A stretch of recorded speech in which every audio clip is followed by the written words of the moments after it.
How's it going, Professor? This is David for my presentation.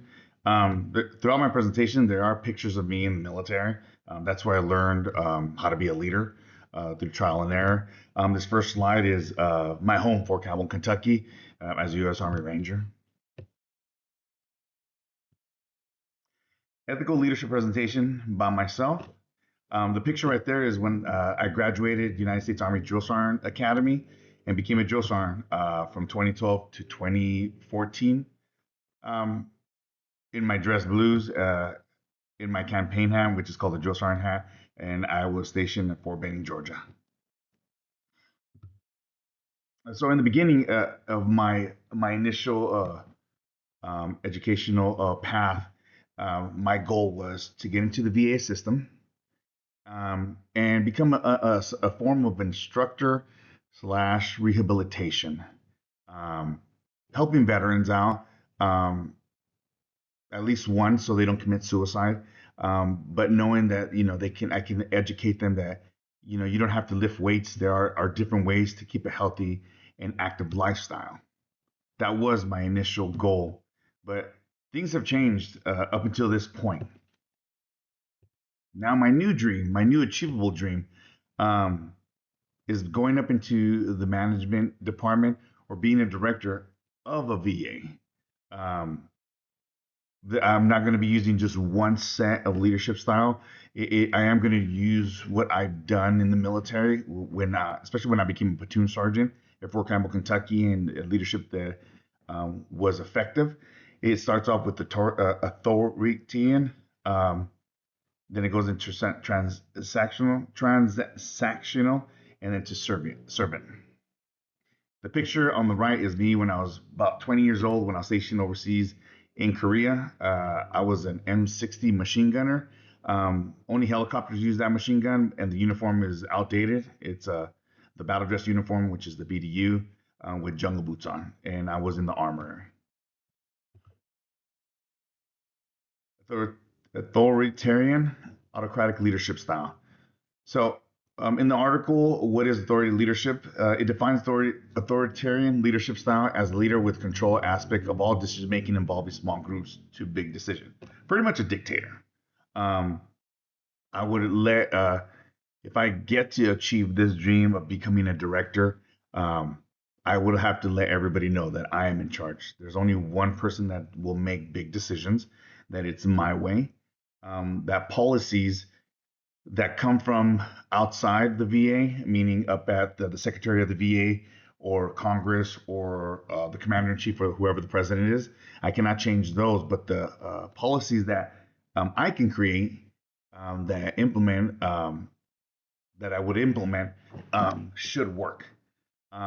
These policies would actually help me remove out toxic employees and toxic section leaders or supervisors or team leaders that make the VA look bad, that don't have the same work ethic as me, do not have the same goals as me, or do not see the bigger picture to taking care of veterans. They're there to collect a paycheck and to come to work, and that's it. I want people that want to be there, that enjoy working. So I would be a dictator in the beginning. Transactional into transformational leadership style. St. Thomas University defines transactional leadership as someone who wants order and structure. So, being a somewhat of a dictator, weeding out the toxic people, I would create areas to where you would have department heads, to where they have team leaders to help them. 'Cause some departments are bigger than others. Team leaders to help organize, achieve each goal, help veterans out. Um, Moving into transformation leadership style to where now I'm hearing ideas um, when it comes to this.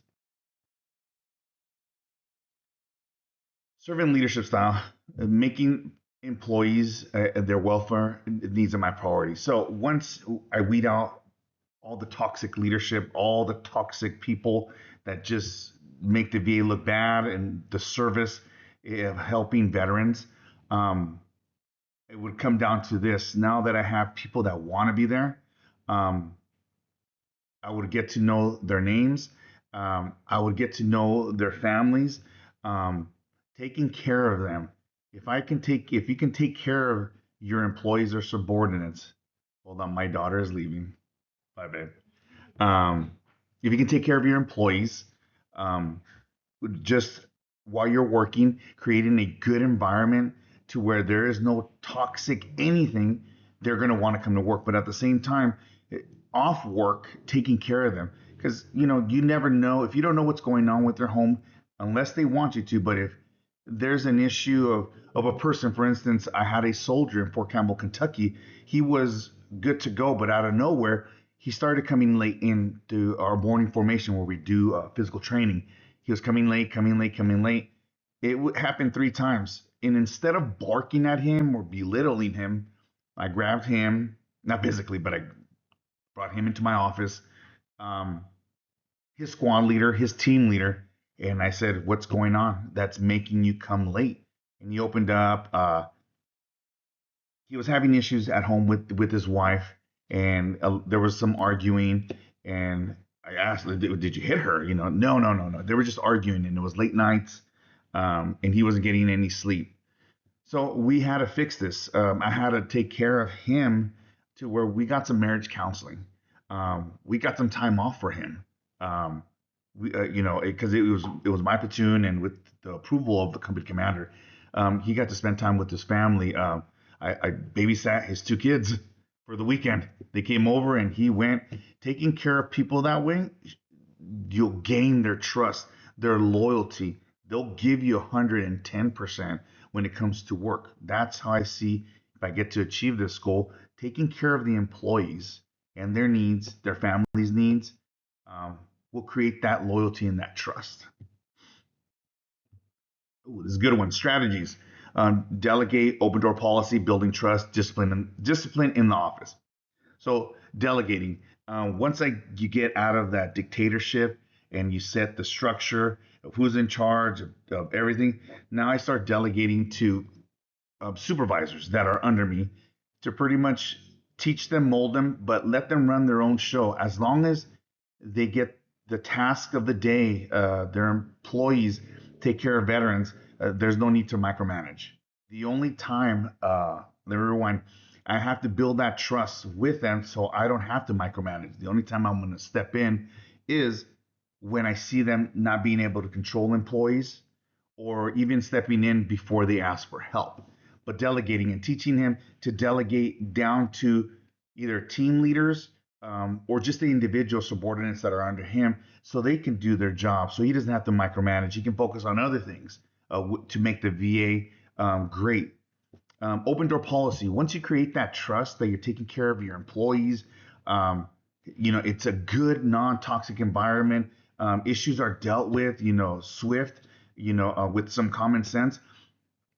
You want to have an open door policy, meaning if there is an issue with your team leader, you don't have to go to your team leader. You can go to your supervisor. If the supervisor isn't doing anything about it and it's going to get a little bit toxic, not a good work environment, then my door, not just my door to my office, but just stopping me in the hallway, and literally letting me know what is wrong, what the problem is, so we can go solve it right away so it doesn't linger and just stay there to make that employee feel uncomfortable. So the open door policy needs to be implemented. Even to go above me, if they don't like the way I'm doing stuff, they are more than welcome to go above me and talk to my boss so he or she can talk to me, and then we can deal with this so we can have a good work environment. To continue building trust. Building trust is something that is hard to do, but it's easy to destroy. Um, Keeping your word, taking care of your employees is a big thing. Not just at work, but like I said, off work, on their off times. And answering the phone, especially if there is a problem. Um, uh, I had a soldier that they spiked his drink with, it's called bath salt, and he felt weird and loopy and couldn't drive, and it was like 2 in the morning, and he just went out to dinner and somebody gave him a drink with something. He took it, but he called me And it's a Saturday morning. It's 03 in the morning. He called me because we built that trust that he can confide in me. So I went to go pick him up. I brought him to my house so he can sleep it off. And he told me he thinks somebody spiked his drink with some bath salt, and we had to give him a commander's referral urinalysis test. And sure enough, there was drugs in his system, but he wasn't a druggie. He wasn't an issue. Um, and we just dealt with it. He did not get in trouble. That's building that trust. But at the same time, if I would have said no, get your own way home. I don't care. Forget about you. F off. That would destroy our trust, and that loyalty to me, the platoon, and the other guys would be destroyed. Discipline in office. Um, I'm a firm believer. Unless you have to, pull that person off to the side. Pull them into your office. Go out front, and if they do something wrong, some people react differently. Do you have to shout like or you can say, hey, you did this wrong. Why? Explain to me this.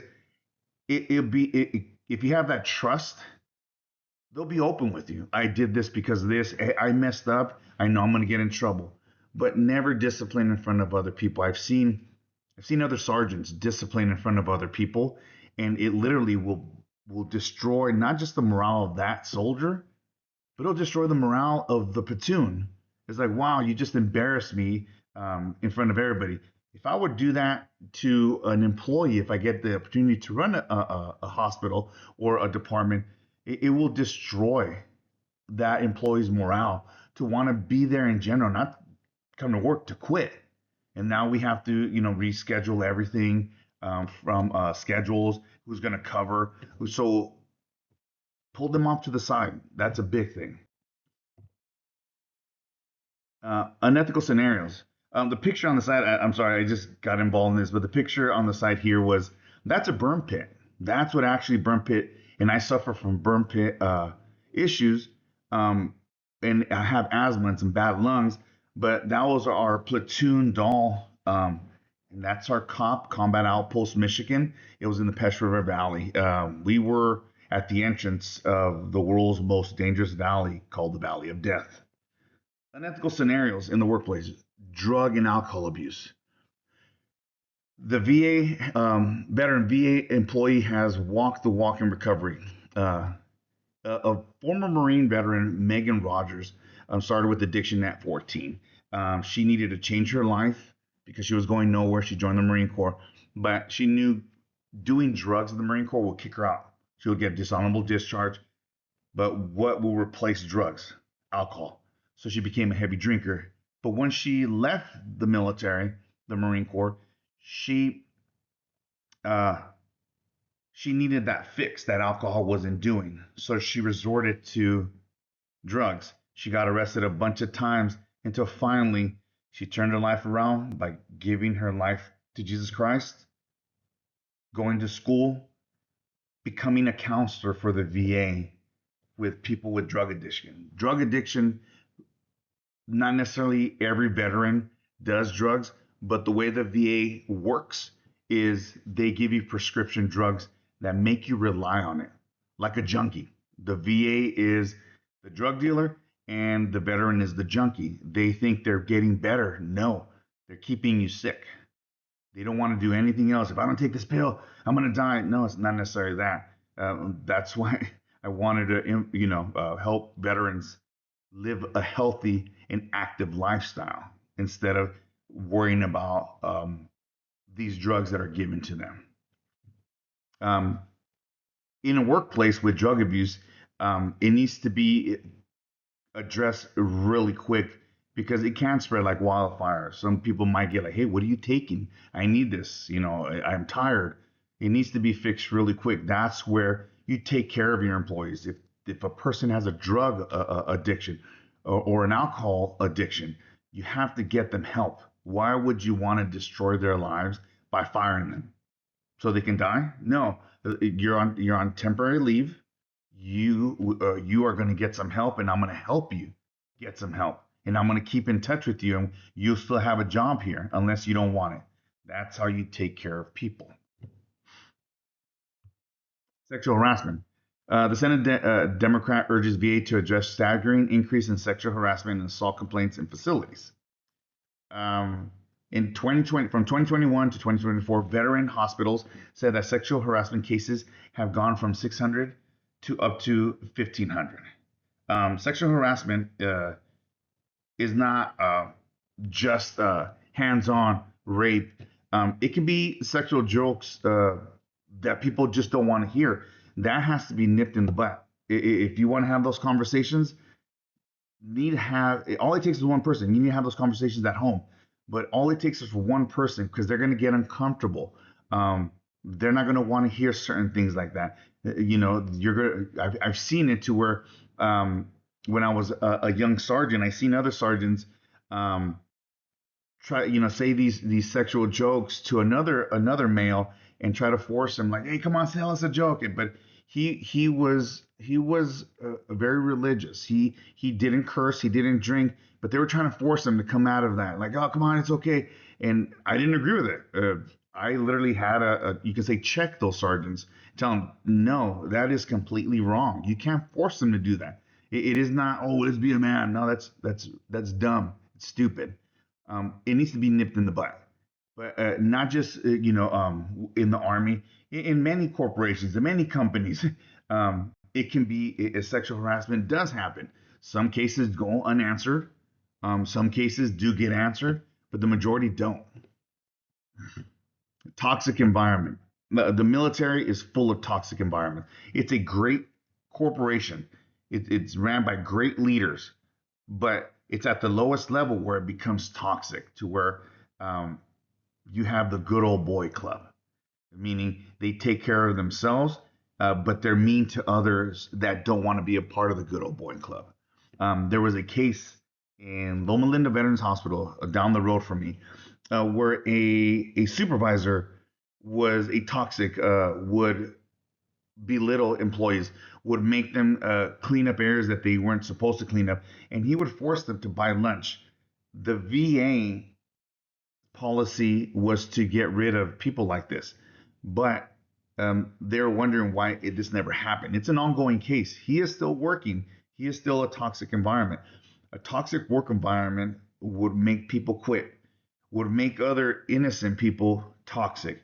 It would be hectic. It would be horrible. Veterans wouldn't want to go to a toxic VA. And I've been to one, two, three, four VAs, and I've cursed out people because they were very disrespectful to me. I'm 51, and if they're disrespectful to me, that means that they are disrespectful to Vietnam vets, Korean vets, Desert Storm veterans, Panama Grenada, the Global War on Veteran vets. That means that they're like that. And I filed complaints, and no, they're still working there. So that's why I want to get involved within the VA and be a director to make that change, to get rid of these toxic people. That picture of the side is behind me is the Korongal Valley, the Valley of Death, and we're right about to go on a long patrol. Um, and those are connexes and vehicles behind me. That these are my references.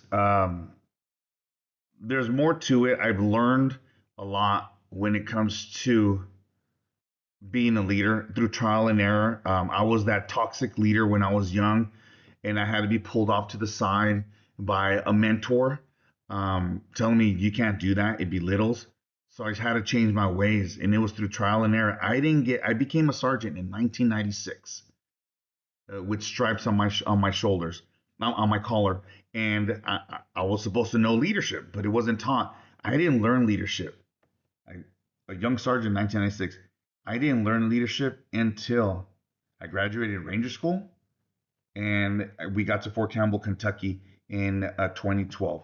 So almost several decades. I didn't master it. It took me a long time to master leadership. And not just that, that leadership helped me create a good foundation within my family, within, instead of barking at my kids, sitting down, like, what's going on with you? What's up? And using my failures as examples for them so they don't see that. But I hope it was interesting. There were some pictures on there that I forgot to explain, but a lot of them were, when I was young in Korea.